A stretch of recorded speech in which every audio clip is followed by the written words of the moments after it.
Hello, everyone, and welcome to today's webinar. We are going to be looking at supporting the small businesses in your community, and I have a fantastic panel of guests with us today. But before I introduce them, just want to say a few things about how we do our webinars here at GIS Planning.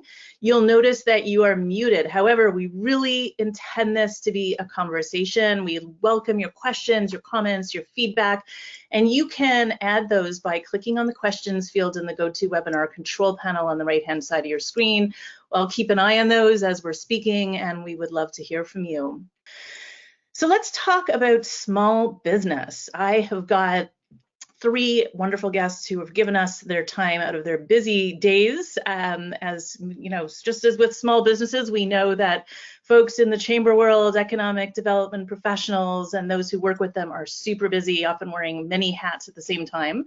We have with us Jeff Seymour, who is the EVP of Economic Development at the Oklahoma City Chamber of Commerce.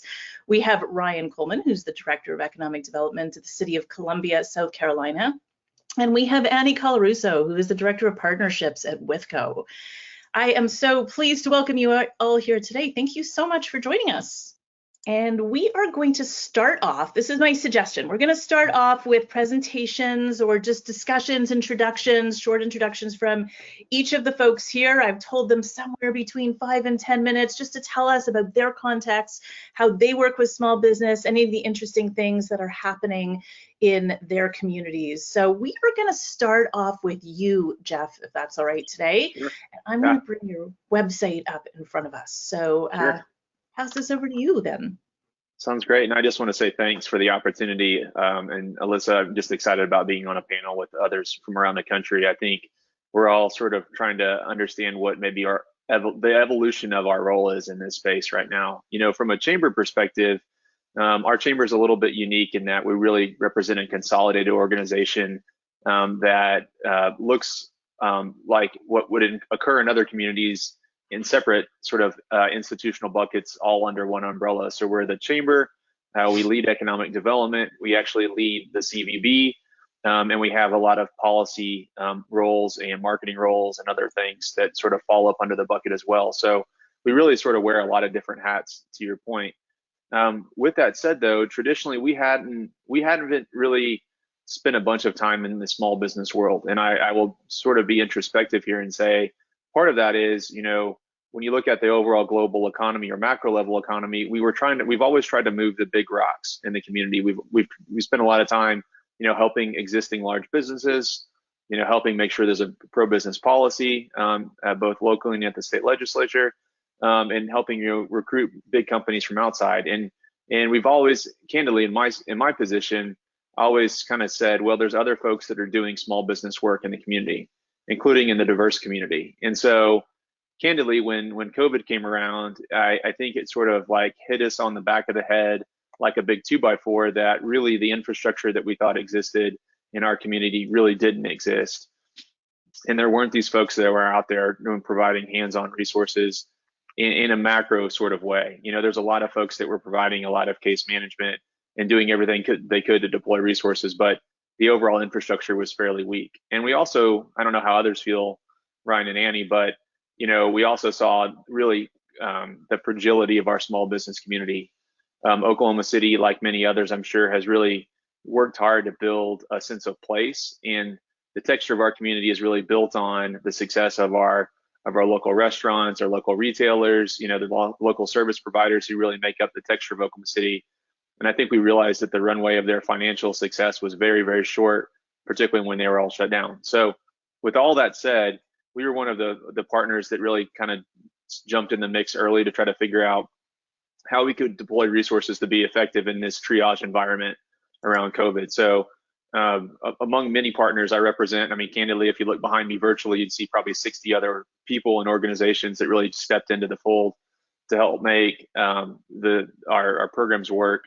If you want to actually pull up the other program, Melissa, that other website, worked to deploy about $60 million in ARPA funds to support about 1,000 small businesses during that initial CARES tranche, and that was city and county. And a lot of those things focused again on this triage. It was technical assistance, it was small business grants, basically anything we could think of to keep the doors open of our small businesses.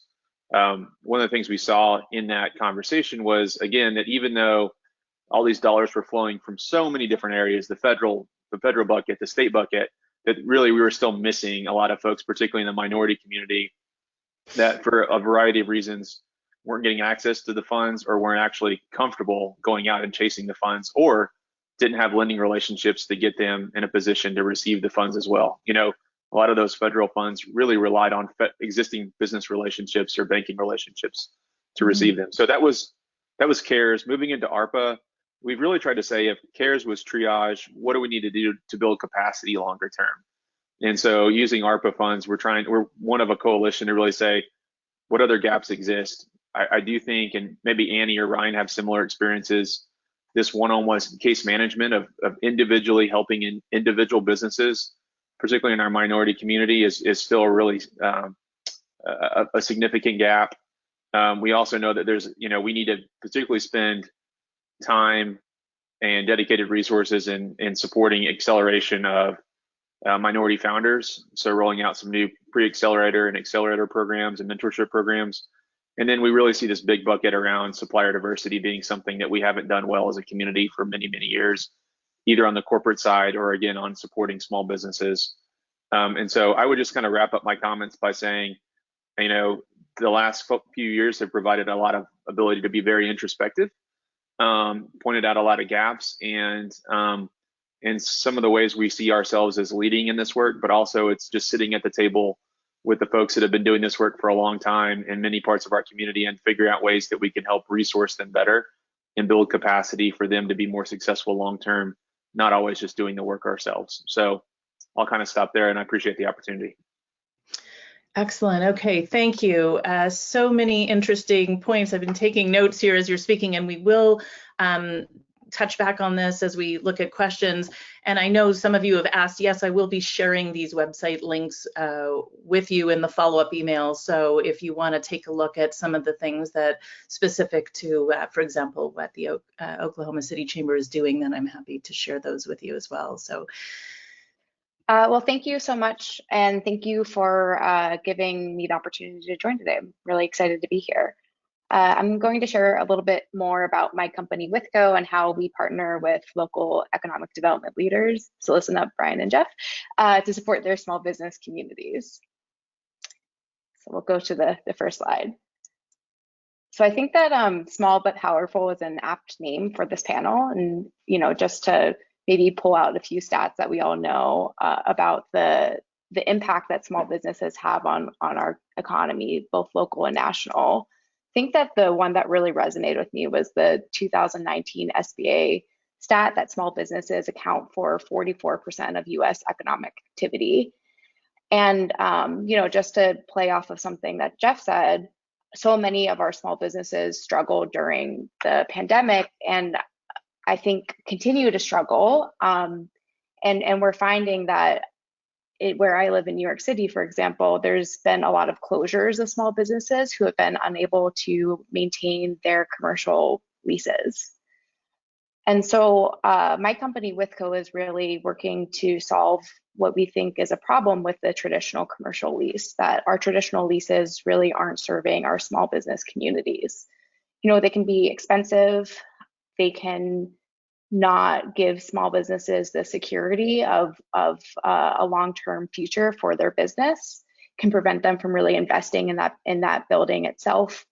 And it can cause some tensions, I think, between the landlords and the tenants. We're a mission-based real estate company that works to empower small businesses with property ownership. So we help small businesses purchase their commercial real estate in two ways using the same lease-to-own model. So we'll either work with folks to purchase their current commercial property where they're currently occupying, or we'll work with small business owners to purchase a new vacant property so that they can really customize it and build it out to serve their business's needs. We're going to go to the next slide so I can walk you through what that lease-to-own model actually means. So in both of these cases, we use that lease-to-own model that I mentioned. Our standard lease is a 5-year lease, and our small business tenants have the option to purchase the property from us in year 5 at a predetermined sale price. Each year of their lease, our tenants accrue what we call equity credit. And so that's 2% of that predetermined sale price. And so at the end of their lease term, they've accrued 10% of that purchase price, which is the standard cash collateral requirement for a small business administration 504 loan program. And so at the end of their lease term, if a tenant chooses to exercise that purchase option, withco will essentially cover that down payment, and that small business will transition from being a renter of their space to becoming an owner of that same space. Withco works across industries, so anything that the Small Business Administration considers a small business, we consider a small business, and we also work across the country. I was actually just in Orlando yesterday and had the pleasure of meeting one of our tenants in real life, which was really a special experience. And yeah, I think that this model is really exciting because it transforms a small business's rent, which can be their largest or second largest overhead cost, and really transform that from a liability into an asset and really into an investment into their business's future. I love that. And with your permission, Annie, what I'd love to do is include a link to the slide deck and the follow-up email to folks, if that's all right, to people who Yeah, that's no problem. I know I'm probably need the opera music. But we'd love to work with anyone on this call who's interested in learning more or knows a small business that we can work with directly. All right, excellent. Okay, so thank you. That is excellent. I appreciate that, and I like that as a kind of very creative model for helping to reach out to small businesses. And I like that idea of turning a liability into an asset. So we will take your questions, as I said, at the end. Ryan, let's see if we can hear you now. Let's see how that works. Thanks for pulling up the website there. I appreciate that. We'll just kind of make this work on the fly. So things have been pretty interesting at the City of Columbia from an economic development perspective. We kind of went into COVID on a more traditional, city model. So, a lot more of a focus on, corporate, back office, a little bit of industrial. And then COVID hit, and we had a substantial impact on our business community here, much like everybody else did. And our local businesses, particularly our street level retailers and restaurants, were the ones that were really kind of felt the most of the impact. And so the city did a lot of things. We deployed about $1.5 million in small business forgivable loans, to kind of help stand those up, and as a byproduct of that, and being a town that's more governmentally focused and has that, stability kind of built in, we didn't see a significant amount of closures during COVID, and we're incredibly thankful for that.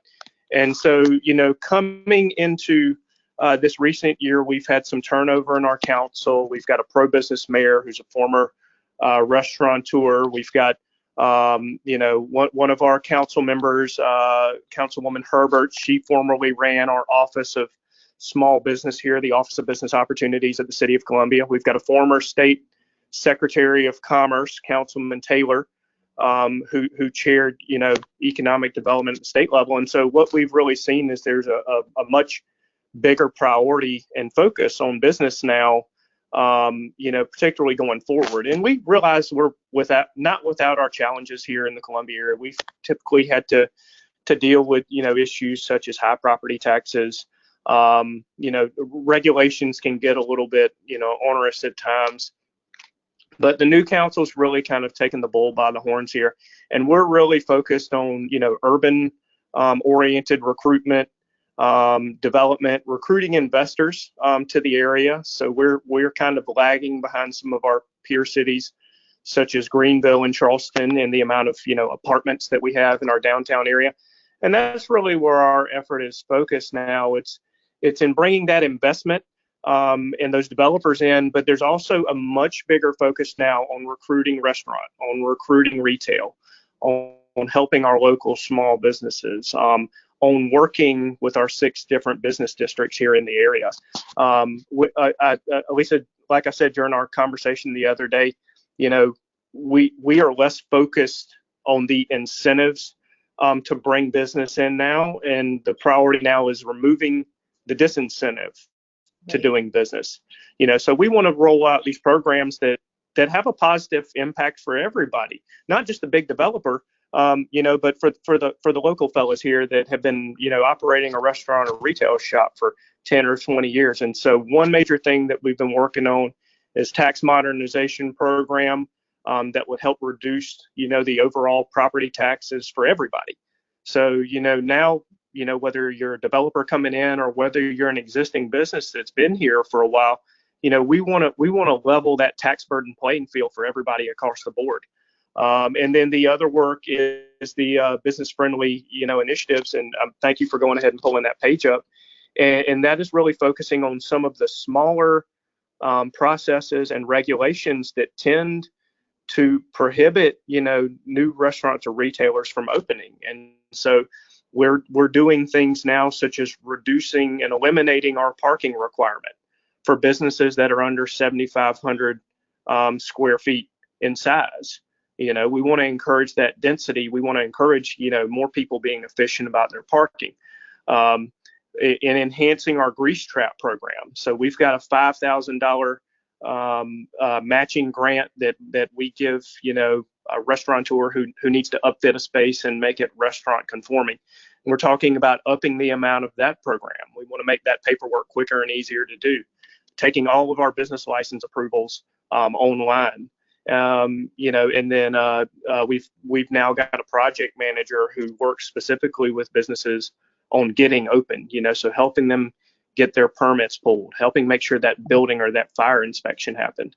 And there's a list of, probably about 8 or 9 different things that are on that business friendly page. So hope we can share that with everybody in the group. But I mean, that's really where the priority is, leveling the playing field for everybody and providing fast, friendly, and efficient services to all of our businesses. And I think the results kind of speak for themselves. We've seen, over 40 small businesses open since January of this year. And we've got 2 more ribbon cuttings coming up in about the next week or 2. So councils, really prioritize this. They've been very vocal, very engaging about it. And, we think the results are starting to speak for themselves. And we're really excited to see what the rest of the year is going to hold for our small business community. That's fantastic. So many interesting things here. And yes, absolutely, I'll include those links in there. What struck me as I'm listening to all 3 of you speak is one of the perhaps silver linings of the pandemic was a greater refocused listening and noticing to the smaller businesses. And I love, Jeff, you talked about the texture of community. And how the small businesses, the restaurants, the small service organizations, the retail provide that kind of unique sense of place, of a space. And when we talk about placemaking and attracting larger investment, it all kind of fits together. And some of the things that I heard you all talk about, certainly, Ryan talking about removing disincentives as the first thing. Many of the things that you're talking about here, streamlining paperwork, eliminating parking requirements, streamlining, tax modernization is another big one. Jeff, I heard you talk about reaching, the gaps. So reaching maybe minority-owned businesses that didn't already have relationships. And working to strengthen those, was anyone working with the super small businesses? Sometimes we make those assumptions that they're there and suddenly it becomes highlighted that they're not. And then Annie, I heard you talking about transforming the liability of rent into an asset and how that works to help small businesses gain control over the spaces that they're in with your lease to own program. I'd be, Annie, maybe I'll start with you because I think, economic development, this is kind of a new idea for you. I'd be interested to know how withco has partnered perhaps with economic development organizations or chambers over time. Have you done work with these organizations to help bring this program into different communities? Yeah, we're just getting started. And so I really see my role as sharing withco as a resource so that we can be embedded in the toolkits of economic development leaders. And so we're starting to have those conversations. We're starting to host lunch and learns. We're starting to host networking coffees, and really just sharing our information so that when there is a small business owner who is interested in property ownership, whether that's because their lease is ending or they're opportunistically looking, that we're known as a resource. Okay. So, and like, do you have any examples of perhaps of communities that you've worked in or contexts in which that, that happened?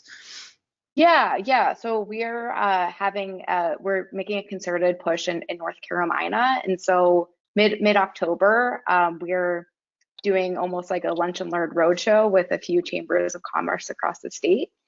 Okay. And we're just getting started with this more of a partnerships model.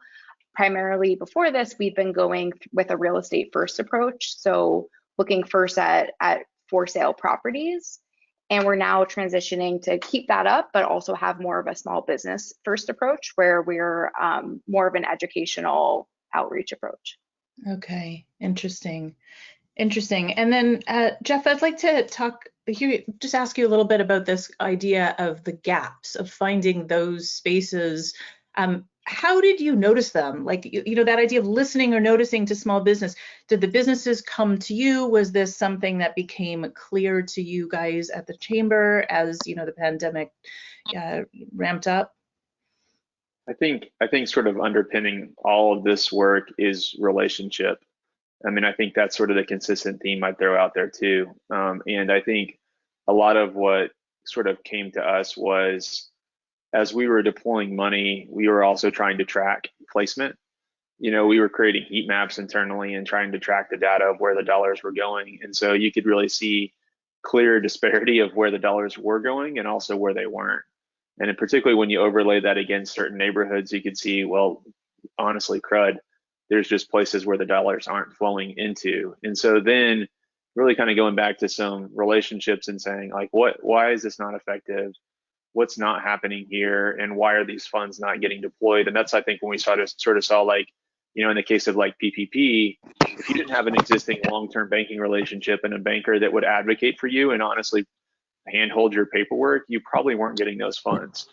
And because of the historical lending practices and just these other things, people didn't have traditional banking relationships, and so you didn't have an advocate.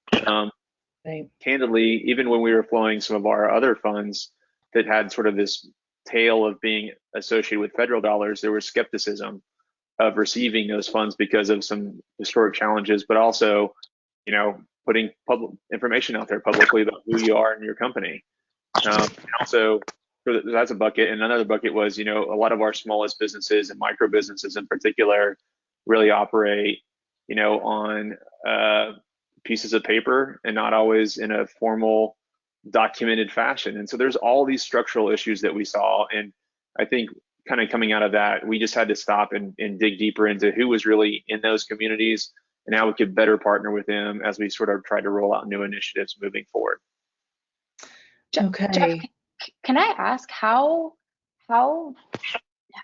with those learnings, like how have you now made more concerted efforts to reach those underserviced populations? It was something we always struggled with in my prior life as a municipal employee in New York.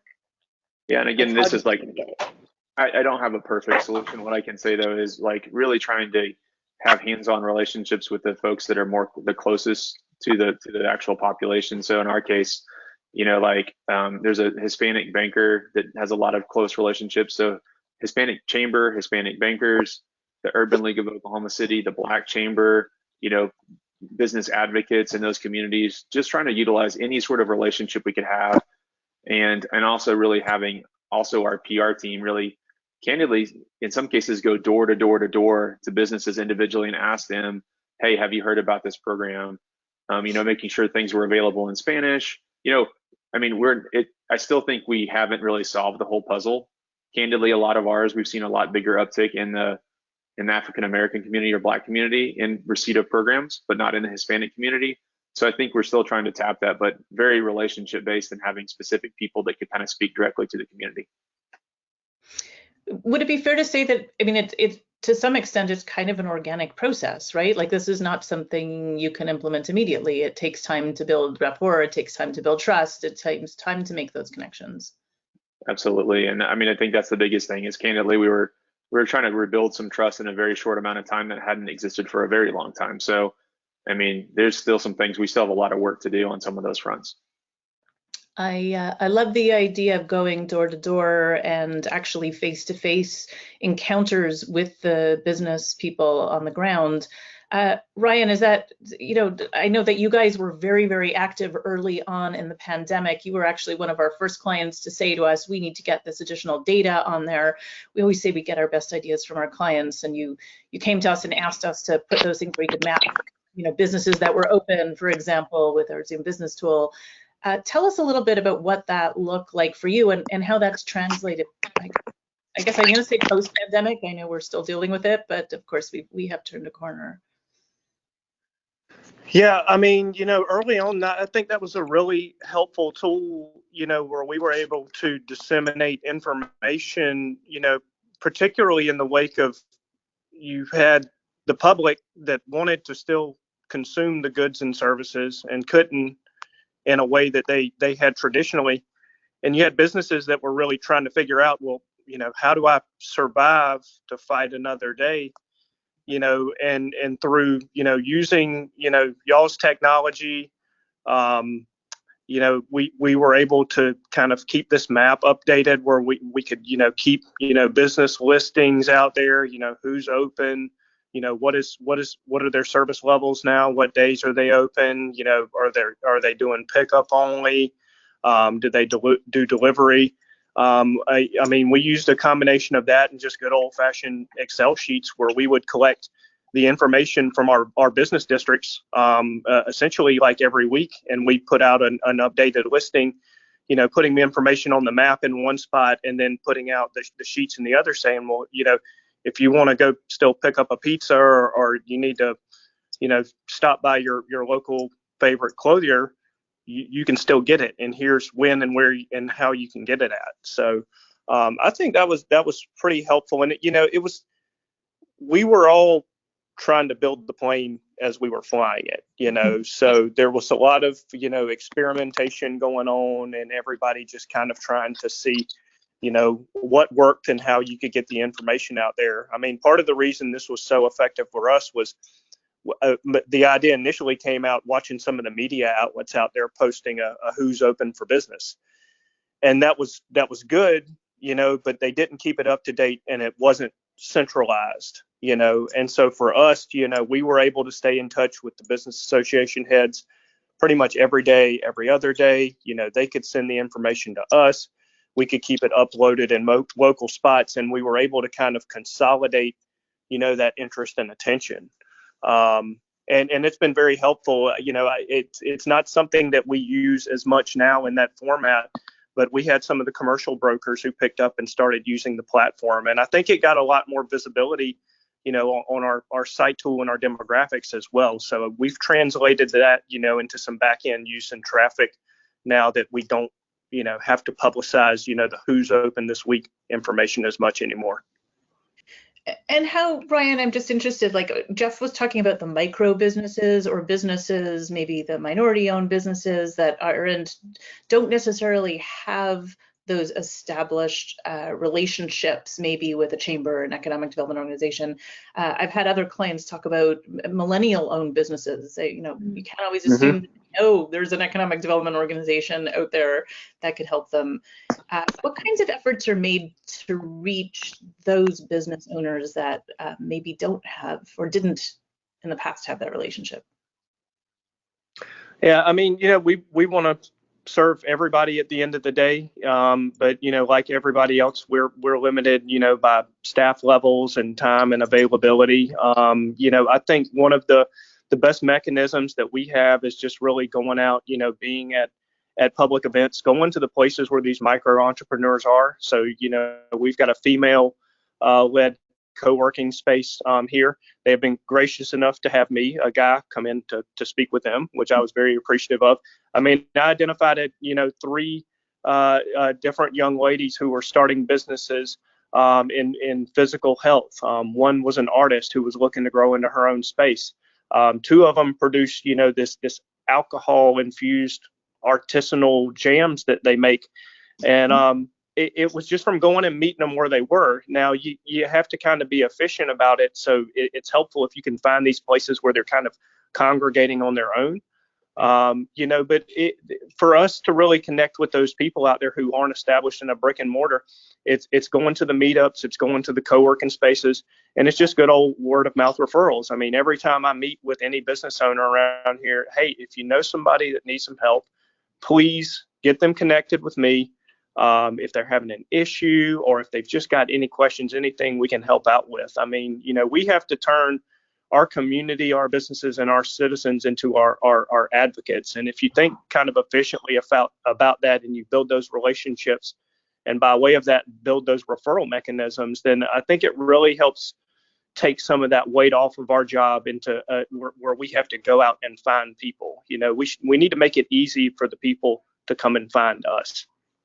So can I add something on there, Alissa? I think kind of, Annie, to your question earlier too, and I'm curious, Ryan, what you guys have done is, so kind of tying into this conversation about trust and being in the community, one of the mechanisms we've used, and I think we're still trying to take to a more macro level, is the idea of paying, we're paying people to go out and also tell the story. So we're paying these community partners to go out and market and advocate and do the case management piece, partially because, I think we've learned the hard way sometimes that, this is my full-time job and I can go out and sort of tell the story, but it's not everybody else's full-time job.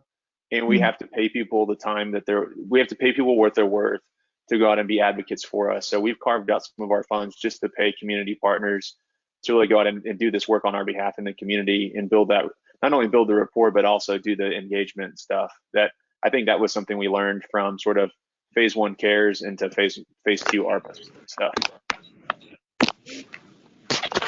I'm interested in hearing about any kind of creative collaborations or connections that you've made over the past few years.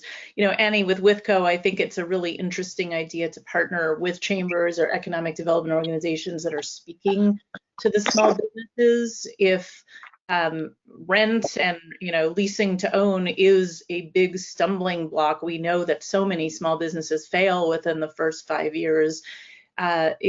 Have those kind of partnerships or collaborations, this is a question for all of you, been kind of an interesting way to help make those connections and help reach those businesses where they are?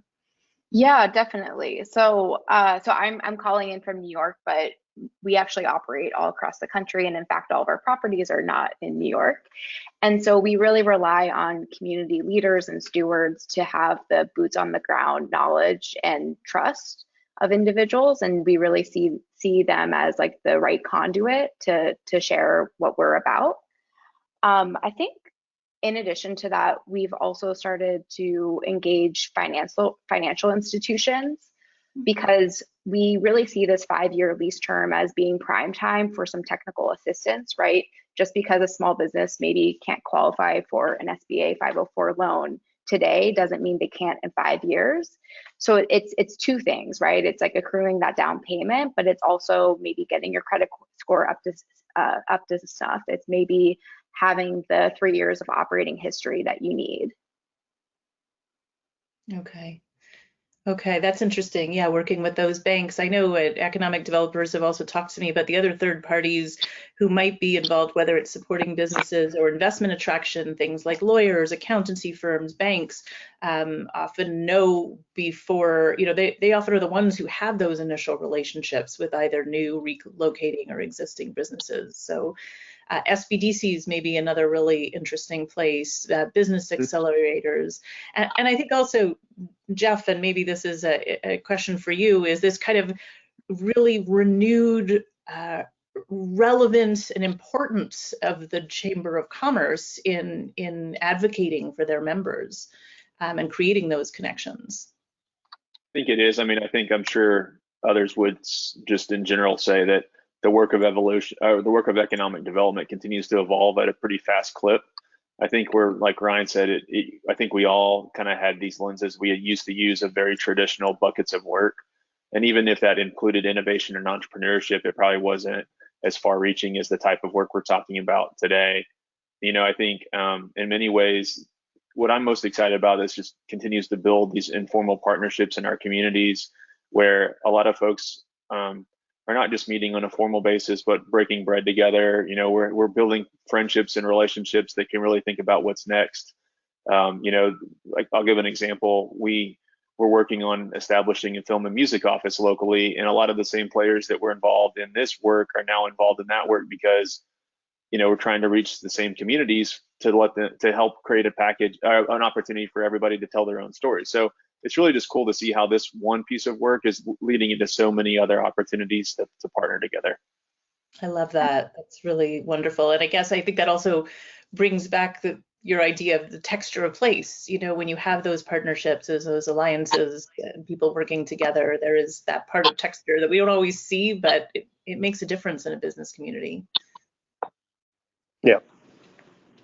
Ryan, you spoke about very specific programs that were being done to remove disincentives, and often the first, knee-jerk response is to go out and add new things or incentives. And I think it's a really important idea to think about what are some of the biggest stumbling blocks, and I guess rent and leasing would be one of them, but things like permitting and tax paperwork.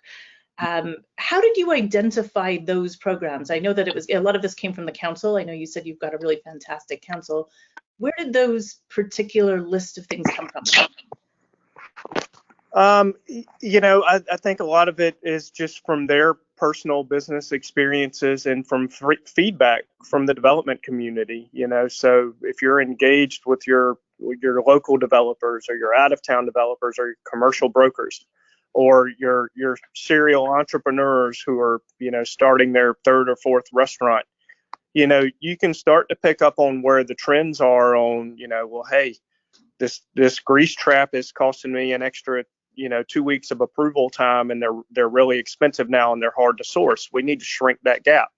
Or, hey, we had to institute some landscaping improvements, which caused us to lose parking, which meant that we were now out of parking compliance and we had to go source, off-site parking. So, it really is, just kind of creating that feedback loop from your business constituents. And, something that we haven't done as much of here that's on our radars, we want to survey these people. We hear where the trends are and we've been reacting to that, but we want to put the data behind it. And so I had a group of developers in here, and we're going to send out a survey mechanism that's directly oriented to them, and it's going to be focused on, identify your top 2 or 3 areas that you think that we can make an improvement to our process around here. We'll do the same thing with commercial brokers. We'll do the same thing with business associations and their constituents, and we'll do some ones to the public in general. But the intelligence and the information is out there. I think sometimes the biggest challenge is you kind of know where the issues are, but creating the policy or getting the buy-in to kind of get over the hump on some of these things, it can be difficult sometimes. And, occasionally you run into issues where a policy, I think the biggest problem is sometimes policies tend to deviate between, benefiting the neighborhoods and benefiting the business community. And those are probably the most challenging ones to work on politically. I know with our landscape improvement that I just mentioned, there was a lot of feedback that came from the neighborhoods about, how it might have an impact to them if we were reducing the buffer size. But, the neighborhoods and the business community are two sides of the same coin. And, everybody has to do everything with their community first in mind. It can't be a tit for tat exchange all the time. So we're just really kind of trying to strike that balance, in what makes sense for the city of Columbia first, and what's going to be the greatest benefit to the public overall, not just the benefit to the neighborhood or the benefit to the business.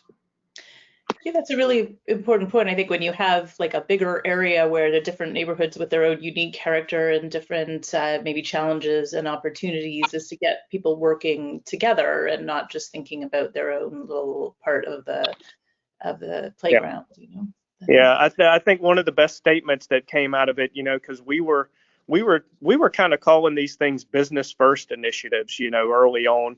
And, somebody made the statement, it's not about business first and it's not about neighborhoods first. This is about putting Columbia first, and so what makes sense? Because without the neighborhoods, you don't have the people that support the businesses. And without the businesses, you don't have the jobs for the constituents. So, it really kind of takes a holistic approach to these things at the end of the day, where you have to create that level of understanding that sometimes you're going to win a couple things, but sometimes you're going to have to give something up.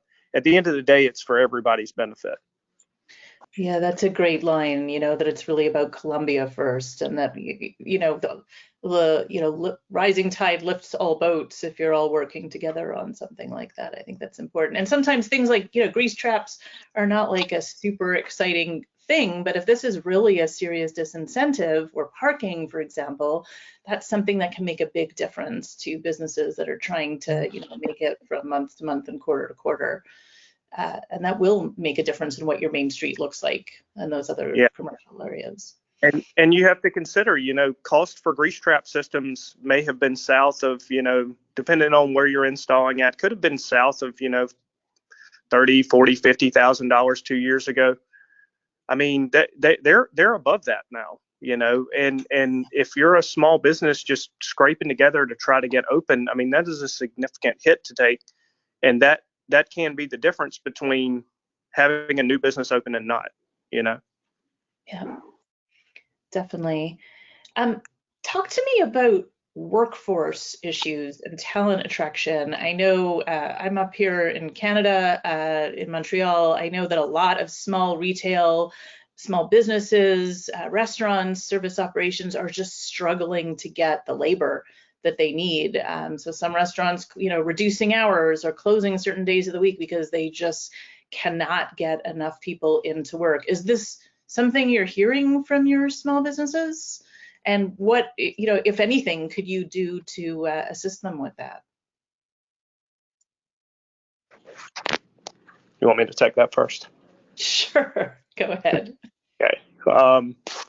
Yeah, we're hearing a lot, particularly in the service-oriented businesses, and it's something that we're just now starting to try to drill into a little bit more.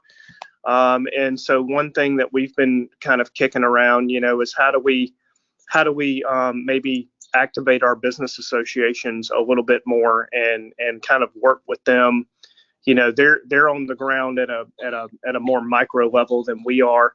And we've got, 6 association heads here. And so, we need to sit down with them and maybe a couple of their businesses and come up, with a solution and what that looks like. I think part of it is just the visibility, so putting these job opportunities out there and getting them exposed to the public en masse, particularly in a day and age where we're all consuming so much media from so many different directions that, if you've got a job open at the local taqueria around the corner, maybe it's just harder for that opportunity to get seen nowadays.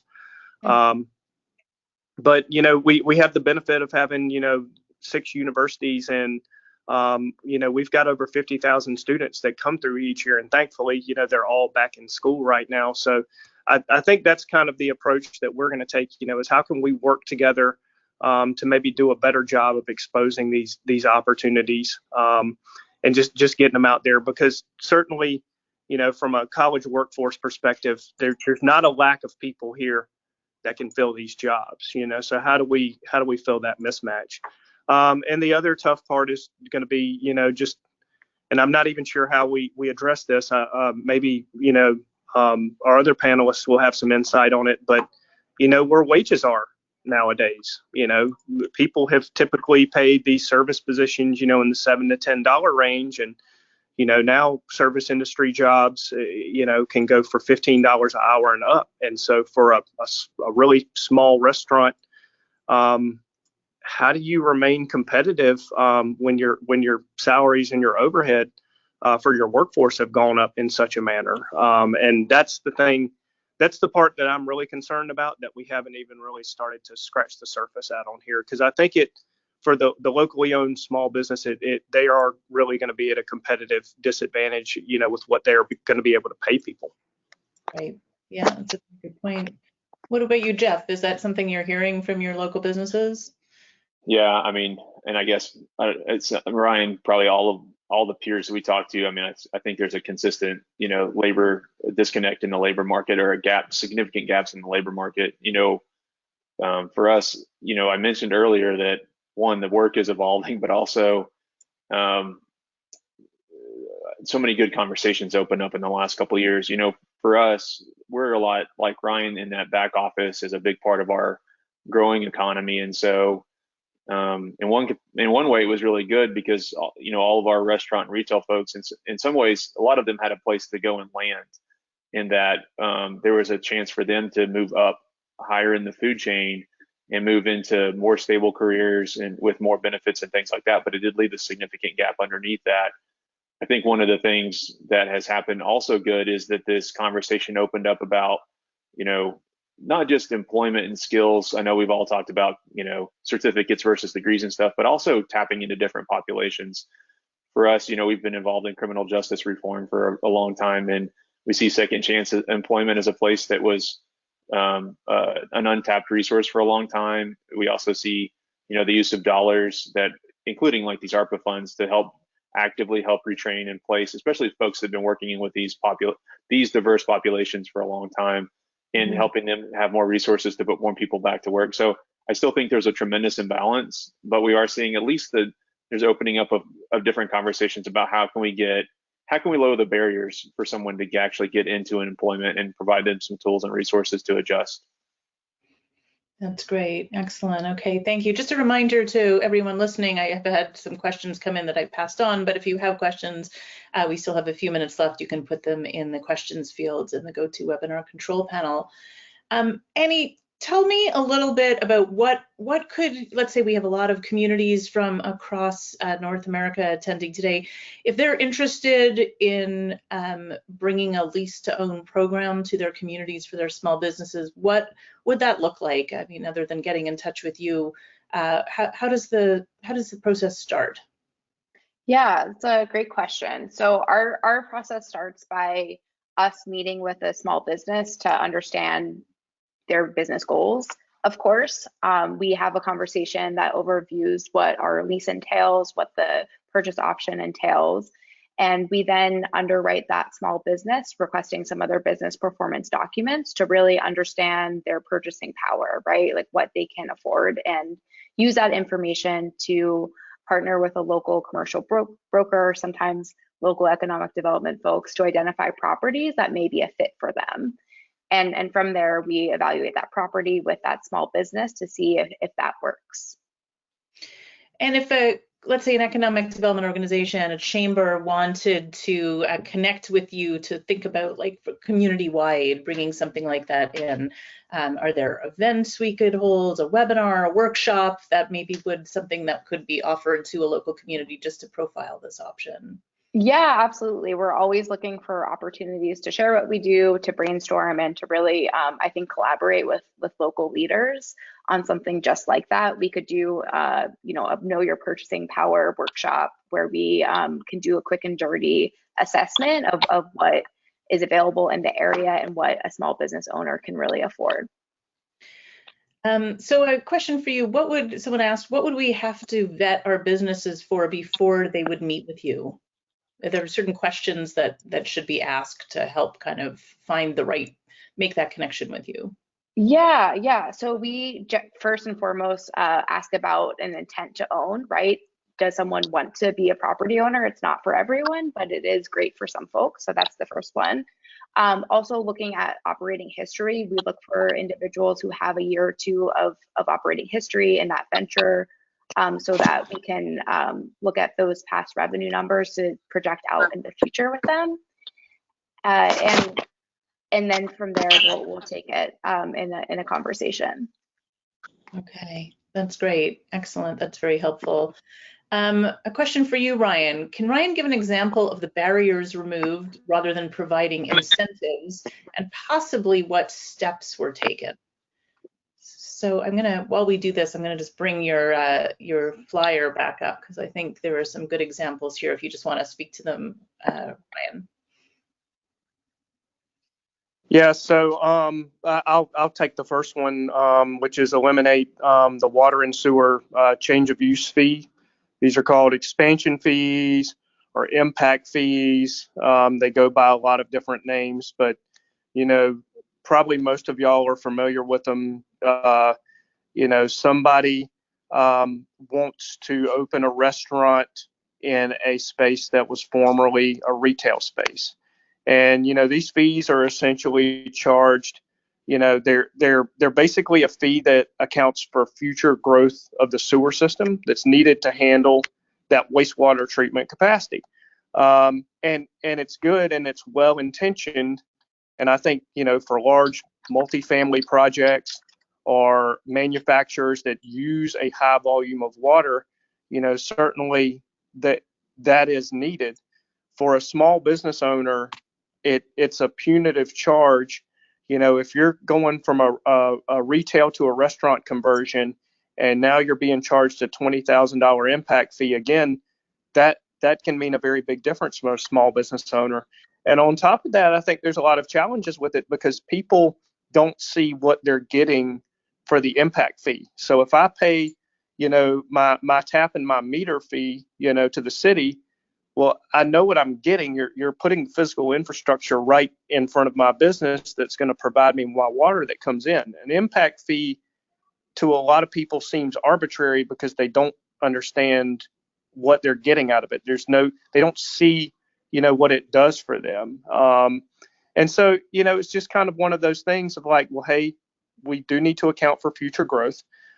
Hey, we do think these fees, have a role, and we want to make sure that, particularly for these large customers that use high volume, that we continue to do that. But in order to encourage small business growth, let's take those fees off the table. And so if you're coming in and you're installing anything that's under a 4-inch water line, you don't have to pay an impact fee anymore, and that's going to be very, very encouraging to restaurant growth here in the city of Columbia.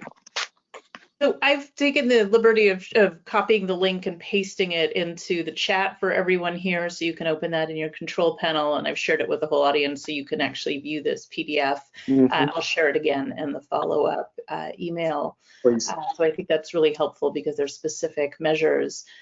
We only have a few minutes left here today. I'd like to respect everyone's time, and I would just like to know if you, I guess, Jeff, Ryan, Annie, Jeff, maybe we'll start with you. Parting words of advice that you would give to your counterparts in regions across North America in terms of things that can be done to support local businesses, maybe things you wish you'd known years ago that you now see as part of your daily practice. Any thoughts? I don't think it's a piece of advice. Maybe it's more of just a conversation, a statement, is that I think one of the fears that we've kind of talked about internally with our leadership team is that all these conversations that we've been so good about starting the last couple of years, it can't be a blip in time. That we've opened the doors for some meaningful conversations in our community, whether it's small business support or DE&I and stuff like that, and let's just continue to make sure that those are a thread of our work longer term. I think that's a fear sometimes that we can kind of move from one thing to another in this business, and I just want to that's kind of what the conversation we're having internally. Yeah, that's a really good point, actually, that part of that creating that trust and building that trust, and this goes to a question that you just asked, Ben, is making sure this isn't just like a one-off thing that you do, but that this is part of your long-term practice. I think that's a great point. Ryan, any thoughts about that? What would you want to share with others? It's a parting shot. No, I think we've covered most of it on here today. For me, it really just boils down, to getting out there, getting the intelligence from your constituents, and identifying, the actionable things that you can actually move on. If you can't, creating that rapport with your decision makers and having them help you kind of kind of take these things through the pipeline. You know, like I said, I think it's really been helpful that, you know, we have folks here now who are very action oriented, and I think they've been able to help us kind of advance the ball on a few things that we've spent a lot of time talking about. You know, so it's really gathering the information, you know, and then getting people, because you can't do it on your own. I mean, a lot of times in economic development, you know, sometimes we even struggle just to communicate what we're doing as an organization to our own boards and our own council members.